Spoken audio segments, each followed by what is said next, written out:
So Joe Biden leaves office as an absolute disgrace, and I truly believe now that there's no doubt that he is now the worst president in history. When we were watching, when I was watching the inauguration of Donald Trump, I was sitting there thinking, I can't believe Joe Biden did not pardon his family. Everything that they've done, all the corruption they've done, all the lying they've done. And come to find out, Joey Bribes did exactly that. 15 minutes before Donald Trump was sworn in, Joe Biden sent the order across to pardon his family. Unbelievable. And here's the thing that gets me the most is for 4 years, all I've heard is, that Joe Biden, that family straight up, they don't do crime. They're not criminals. Then why the pardons? Then why the pardons to his entire family if they were not criminals?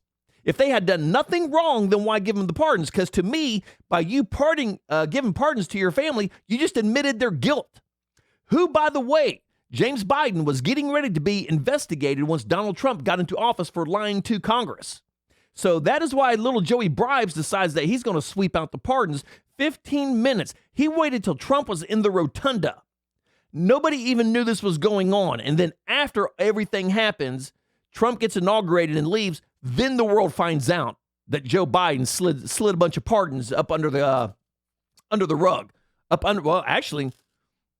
Beneath everybody in the United States. He slid them up under everybody. Nobody even knew what was going on. So he issued pardons to James Biden, Sarah Jones Biden, Valerie Biden Owens, John Owens, and Francis Biden. Okay, you gave them all pardons. For what, Joe?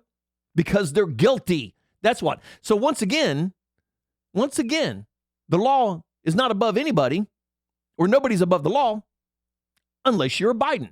Because once again, all the Bidens who committed crimes have walked. Because if they did not commit crimes, then why issue the pardon? So Joe Biden comes out and says, I believe in the rule of law. I am optimistic that the strength of our legal institutions will ultimately prevail over politics. But baseless and politically motivated investigations wreak havoc on the lives, safety, and financial security of targeted individuals and their families.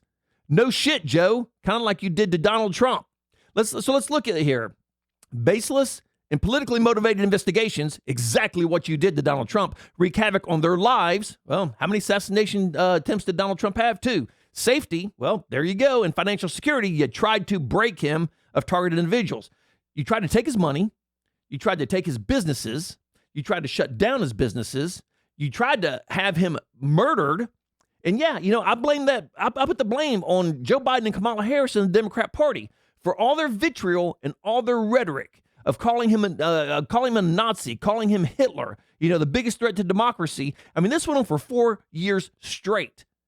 Eventually, somebody was going to, one of those nutcakes out there were going to be like, well, hell, maybe he's going to be the next Hitler. I got to take a shot at him. So I personally blame Joe Biden, Kamala Harris, and the Democrat Party for the assassination attempts on Donald Trump. It is their fault, like I said, from all their vitriol that they've been spewing out into the world. And you know what? The lamestream media, they're accomplices. They should all be held liable for what has happened to Donald Trump.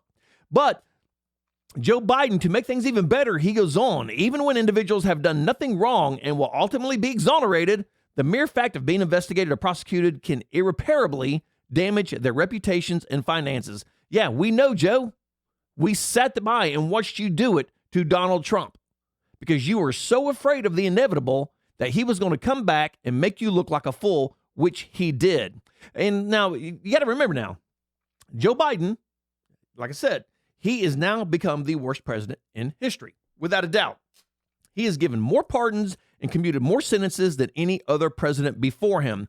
And let's not forget that Joe Biden issued pardons to Anthony Fauci for the disaster of COVID, who needs to be investigated, to General Mark Milley, who also needs to be investigated, and people associated with the House Select Committee investigation into January 6th. What does that tell you? If he's giving pardons to all these people, then you cannot sit here and say, well, these people did nothing wrong. Then why would they need pardons? If I did not break the law and I got nothing to worry about, why would I need to hire an attorney to defend me for nothing I did? It's the same exact thing here. Joe Biden is an absolute disgrace. And all he did, he absolutely killed whatever legacy he had. He absolutely destroyed whatever legacy he had left. Biden had teased the possibility of issuing preemptive pardons weeks ago in an interview with USA Today. Biden's pardons at the end of his term have proven to be some of his most controversial actions as president, particularly the pardon of his son, Hunter Biden, whom he said he would not do. He spent months, whatever happens, happens. Whatever the law does, the law does. We'll have to play it out and see what happens. I'm not going to give him a pardon. And, of course, Joe Biden steps up and pardons his son for all the crimes that he's done over the past 11 years. And let's be honest, there was a lot of crimes that Hunter Biden has done in the last 11 years. So it just amazes me that somebody who is so worried about their legacy has literally done everything in their power to destroy their legacy. Joe Biden has become a laughingstock. His whole family is corrupt. I mean, and like I said, you don't believe me? Then why the pardons?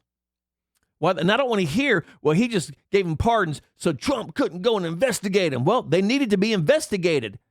James Biden lied to Congress. Yes, he needed to be investigated. It's against the law to lie to Congress. But guess what? Once again, nobody's above the law but the Bidens. They all walk for crimes committed, and there's nothing nobody can do. You know what? Thank God President Trump won the presidency, because we're done with the Bidens.